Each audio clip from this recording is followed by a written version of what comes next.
fact, according to the Church Committee report in 1975, the CIA was involved with thousands of academics at hundreds of universities. This is a quote, right? That is an enormous, enormous operation.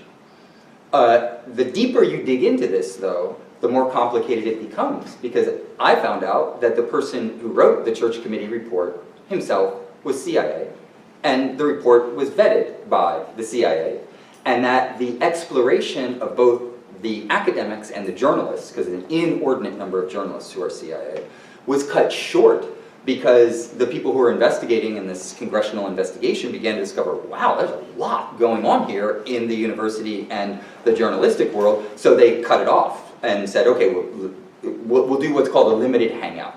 Limited hangout in intelligence parlance is you give people a little bit of something so that you can then control the narrative, right?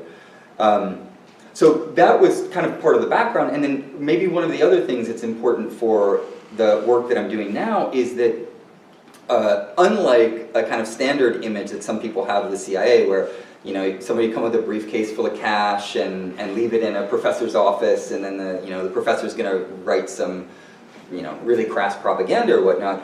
That does happen, and I've seen a lot of examples of that happening, but it actually mainly functions differently, and that is that they control the apparatus of intellectual production. The entire system of production, circulation, and consumption is not just controlled directly by the CIA or something like that, but they have a hand in so many different aspects of it, along with a lot of other agencies and along with the foundations, Ford, Rockefeller, Carnegie, etc., which are basically their ways of managing capitalist wealth for intellectual and cultural propaganda. And if you look at the history of these foundations, as I have, they work hand in glove, right? So the Ford Foundation has a CIA liaison. You look at the history of who worked for the Ford and who worked for CIA, they go back and forth.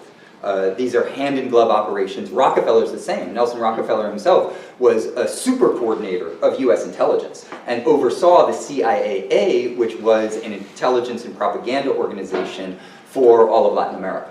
And so we have to see the kind of larger picture and not think, oh, there's the private world over here where there's the capitalists, and then there's the public world.